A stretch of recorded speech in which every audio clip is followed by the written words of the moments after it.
شیطان سے بچنے اور محفوظ ہونے کی دعا کیا ہے؟ یہ دعا جاننے سے پہلے ضروری ہے کہ ہم یہ جانیں کہ شیطان کیا ہے، کون ہے، اس کا مشن کیا ہے اور اس سے بچنا کیوں ضروری ہے۔ دراصل شیطان یہ انسانوں کا کھلا ہوا دشمن ہے۔ اللہ تعالیٰ نے فرمایا ان الشیطان لکم عدو مبین، شیطان تمہارا کھلا ہوا دشمن ہے، یہ انسانوں کا کھلا ہوا دشمن ہے۔ شیطان کو تم دیکھ نہیں پاتے لیکن اس کی دشمنی واضح ہے اور کھلم کھلا ہے۔ اس کی دشمنی کیا ہے؟ اللہ تعالیٰ نے سورہ بنی اسرائیل کے آیت نمبر 62 اور 63 کے اندر ارشاد فرمایا قال ارأیتک ھذا الذی کرمت علی لئن اخرتنی الی یوم القیامۃ لأحتنکن ذریتہ الا قلیلا۔ شیطان نے کہا اللہ بھلا دیکھ، جس کو تو نے ہم پر فضیلت دی ہے، اگر تو مجھے قیامت تک مہلت دے دے تو میں اولاد بنی آدم کے گلے میں لگام ڈالے رکھوں گا، مگر چند ہی لوگ میرے لگام سے بچ پائیں گے۔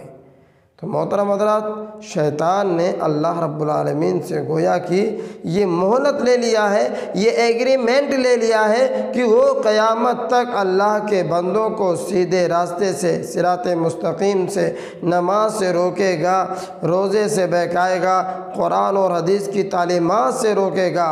اللہ کے بندے اللہ کی عبادت گزار، شکر گزار بندے نہیں بن پائیں گے۔ اللہ تعالیٰ نے فرمایا قال اذهب فمن تبعك منهم فإن جہنم جزاؤکم جزاء موفورا۔ اللہ تعالیٰ نے کہا شیطان نکل جا، جس نے بھی تیری بات مانی، جس نے بھی تیری اتباع کی، جس نے بھی تیری پیروی کی، تو جہنم تم سب کا پورا پورا بدلہ ہے۔ تو محترم حضرات، ان دونوں آیات سے یہ بات معلوم ہو گئی کہ شیطان کا کام، شیطان کا پلان، شیطان کا مشن یہی ہے کہ وہ اللہ کے بندوں کو سیدھا راستہ سے روکے، قرآن اور حدیث پر عمل کرنے سے روکے، قرآن اور حدیث کی تعلیمات سے روکے، نماز، روزہ، صدقہ، خیرات، عبادت، ذکر و اذکار، استغفار، توبہ سے روکے، تاکہ اللہ کے بندے اللہ کی عبادت گزار، اطاعت شعار بندے نہ بن جائیں۔ اللہ تعالیٰ نے سورہ فاطر کے اندر ارشاد فرمایا إِنَّ الشَّيْطَانَ لَكُمْ عَدُوٌّ فَاتَّخِذُوهُ عَدُوًّا إِنَّمَا يَدْعُو حِزْبَهُ لِيَكُونُوا مِنْ أَصْحَابِ السَّعِيرِ۔ اللہ تعالیٰ نے فرمایا کہ شیطان تمہارا دشمن ہے، پس اس کو دشمن ہی سمجھو۔ وہ شیطان اسی لیے بلاتا ہے اپنی طرف، اپنی دعوت، اپنا شیطان کی دعوت اور مشن یہی ہے تاکہ انسان یہ جہنمی بن جائیں، سب کا ٹھکانہ جہنم ہو جائے۔ تو محترم حضرات، شیطان یہ ہمارا کھلا ہوا دشمن ہے اور اس کا مشن اور پلان یہی ہے کہ اللہ کے بندے اللہ کے راستے سے ہٹ جائیں تاکہ جہنم ان کا ٹھکانہ بن جائے۔ لہذا شیطان یہ ہمارے لیے بڑا گھاتک، بڑا ہی خطرناک دشمن ہے۔ یہ ہمارے ایمان، عزت، آبرو اور دین اسلام پر عمل کرنے سے ہمیں روکتا ہے۔ لہذا ایسے دشمن سے ہمیں اور آپ کو کیوں نہیں بچنا چاہیے۔ اللہ رب العالمین نے، اللہ کے نبی صلی اللہ علیہ وسلم نے قرآن مجید کی بہت ساری آیات اور حدیثوں کے اندر بتلایا کہ آپ آیت الکرسی اور اس طریقہ سے اور بہت ساری دعائیں پڑھتے رہیں گے تو شیطان کے چالوں سے، شیطان کے مکر و فریب سے بچے رہیں گے۔ انہی میں سے اللہ کے نبی صلی اللہ علیہ وسلم کا یہ عمل ہے۔ ترمذی شریف کی 2882 نمبر کی حدیث ہے، حضرت عبداللہ ابن عمر بن عاص رضی اللہ تعالیٰ عنہ بیان فرماتے ہیں کہ جب اللہ کے نبی صلی اللہ علیہ وسلم مسجد میں جاتے، مسجد میں داخل ہوتے، یہ دعا پڑھتے اعوذ باللہ العظیم وبوجہہ الکریم وسلطانہ القدیم من الشیطان الرجیم۔ کیا فرماتے اللہ کے نبی صلی اللہ علیہ وسلم مسجد میں داخل ہونے کے وقت کیا پڑھتے؟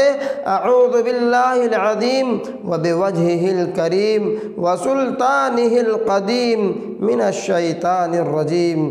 پھر اللہ کے نبی صلی اللہ علیہ وسلم نے فرمایا کہ جس بندہ نے یہ بات، یہ کلام اپنے زبان سے ادا کیا، جس نے بھی یہ کلام کہا، فَإِذَا قَالَ ذَلِكَ، جس بندے نے ان کلمات کو کہا، اپنے زبان سے ادا کیا، تو شیطان کہتا ہے حفظ منی سائر اليوم، مجھ سے وہ بقیہ دن محفوظ ہو گیا۔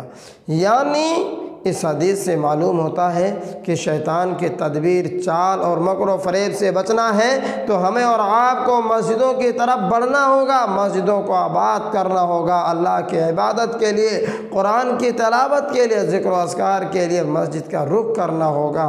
دوسری بات یہ ہے کہ جب بھی مسجد کے اندر داخل ہوں یہ دعا پڑھیں۔ یہ دعا میں پڑھتا ہوں بار بار تاکہ آپ لوگ بھی یاد کر لیں۔ اعوذ باللہ العظیم وبوجہہ الکریم وسلطانہ القدیم من الشیطان الرجیم۔ پھر چاہیں آپ یہ دعا بھی پڑھ سکتے ہیں اور پڑھنا چاہیے اللہم افتح لی ابواب رحمتک۔ تو محترم حضرات، شیطان کی تدبیر، شیطان کے مکر و فریب سے بچنے کا یہ بڑا ہی کارگر اور بڑا ہی پیارا نسخہ اللہ کے نبی صلی اللہ علیہ وسلم نے ہمیں اور آپ کو سکھلا کر کے گئے ہیں کہ جب ہم اس کلمات کو پڑھیں گے، ان کلمات کو پڑھیں گے، شیطان کے مکر و فریب، اس کی تدبیر سے محفوظ رہیں گے۔ اس لیے ہمیں اور آپ کو چاہیے کہ زیادہ سے زیادہ مسجد کے اندر جائیں، نماز کے لیے مسجد کے اندر حاضر ہوں، اللہ کی عبادت کے لیے مسجد کی طرف بار بار رخ کریں، اور جب بھی مسجد میں جائیں یہ دعا ضرور پڑھیں۔ اعوذ باللہ العظیم وبوجہہ الکریم وسلطانہ القدیم من الشیطان الرجیم۔ اور ایک حدیث میں اللہ کے نبی صلی اللہ علیہ وسلم نے فرمایا اللہم افتح لی ابواب رحمتک۔ شیطان کی تدبیر اور مکر و فریب سے بچنے کا یہ بڑا ہی پیارا نسخہ اور بڑا ہی پیاری دعا ہے۔ اللہ رب العالمین سے دعا کرتے ہیں کہ بہرحال ہم تمام لوگوں کو زیادہ سے زیادہ مسجد کی طرف، نماز پڑھنے، عبادت کرنے کی طرف، ہمارے دلوں کو مسجدوں کی طرف پھیر دے۔ جب تک زندہ رکھے، اسلام اور ایمان پر زندہ رکھے، قرآن اور حدیث پر عمل کرنے والا بنائے۔ آمین۔ السلام علیکم ورحمۃ اللہ۔